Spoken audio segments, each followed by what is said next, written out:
Hello, I'm Stuart Bloor, and as I often say, watching the rod tip while I talk.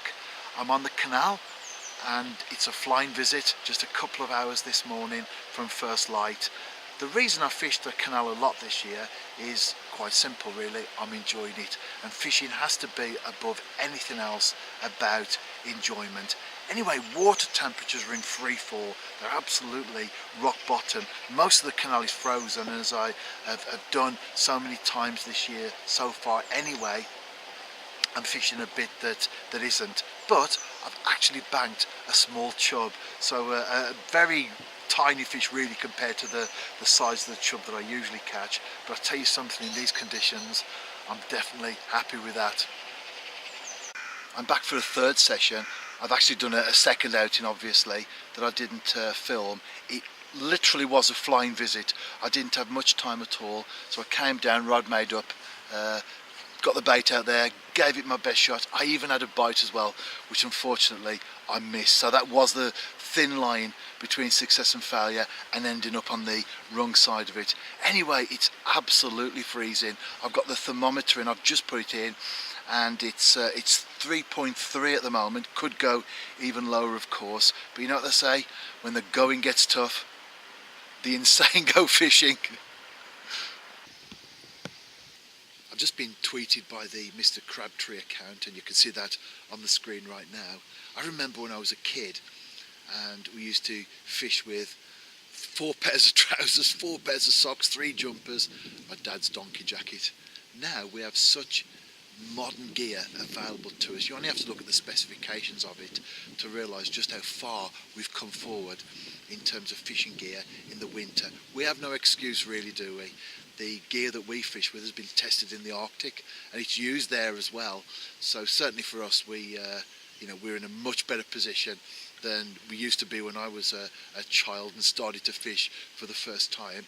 I can actually see in the future, when we have a bubble of warm air around us. If you remember, if you're of a certain age like I am, the advert for the Ready Brett kid who used to go to school with a warm glow around him, I can see that sort of technology being available in the future.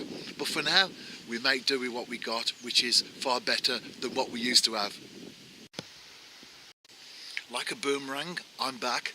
I did have a little pluck yesterday, not a bite, you couldn't even call it that.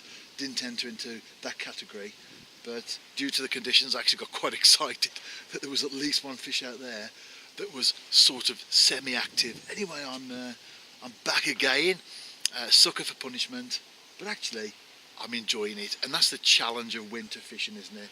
And we've had a couple of mild winters recently, they haven't been too bad, but this is definitely winter with a vengeance. But as I say so many times, probably several times on one video during this winter, as long as your bait's in that water, you've got a chance of catching a fish. And the thing is, I enjoy the whole package that angling brings anyway. So yesterday, even though I didn't catch a fish, I saw a raven come over. It was calling in flight. I watched a great spotted woodpecker. There were 3 jays together, captured some of those briefly on film, of course, male and female bullfinch. So even when I failed to catch, I still enjoy the sessions, and that's what angling's all about. Air temperature is 0. Water temperature is hovering just above 3, so it is continuing to fall. It's a northerly wind. All the the boxes that you would tick to give you a chance, they're not being ticked at all this week. But I've had a few little plucks already today. I've been here over an hour though. Like yesterday, you can't call them bites. I don't know if they're even inquiries, but what's happening is there's fish out there, and I'm getting some minimal response to the swim. I'm trying to build it up. I'm putting ground bait out, very, very sloppy, not to feed the fish at all. You certainly can't be looking at overfeeding in conditions like this, but I'm looking at stimulating them into taking some some food. Be a bit like us walking down the street. We're not hungry at all, but there's this I don't know, you might like a particular type of restaurant, there's some food going on, some cooking going on, and the smells are coming out, and even though you aren't hungry, you're actually thinking to yourself, you know what, I might pop in and have a bite to eat. That's what I'm trying to do here. Key though to this this type of fishing, this sort of conditions that I'm in, the key really is location. You've got to be in a spot where the fish are there in the first place. That's why you have to choose the overhanging vegetation, the overhanging bushes, the locks, the bridges, the stone structures, that sort of thing. There's no way you could just cast out into open water where there are no fish and know that at some point during the session fish will come swimming by. They're just not active at the moment, so you've got to get in the right place. And I'm fishing with some overhanging vegetation. One of the factors I mentioned, just one of the features that I mentioned, I'm fishing just over some overhanging vegetation. And as always, I'm hopeful. You have to be, don't you? You have to be confident. You have to be realistic as well. If I can just catch one fish today, I'll be over the moon. But those little taps have certainly encouraged me.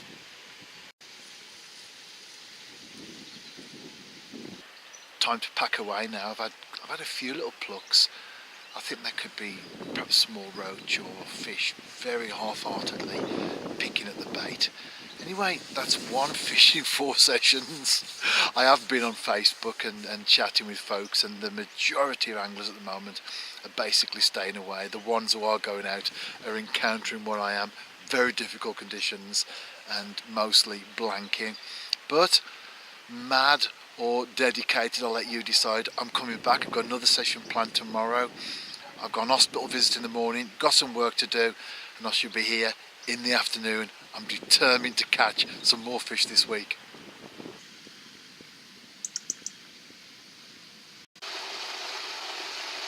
You perseveres. I'm back for a final outing of the week, and it's a small breed. There it is. How tiny is that? But very, very, very welcome indeed. The water temperature has fallen even further, although we're talking 0.1. In this instance, it's absolutely rock bottom now. I think the lowest that I can recall maybe for 2 years. But I had that bait in the water, didn't I? And it was fantastic to get the tap initially, and then the tap developed into a little bit of a bite. Got the fish on the bank. I wasn't taking any chances either with it. I could have just lifted it out, but I decided to net it. I didn't want to hook pull at the last minute.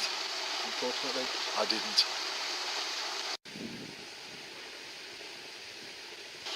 There are several factors that we have to take into consideration, especially at this time of the year, and one of them that I've already mentioned several times, water temperature.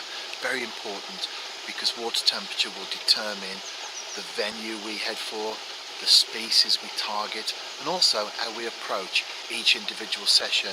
And when the temperature is like it is now, in free fall, well, it's stabilised a little bit in the last couple of days, but it has been in free fall from where it was in January. And of course, for example, it's no good throwing out loads and loads of bait, because you're making it difficult for yourself. It helps us to plan our feeding approach.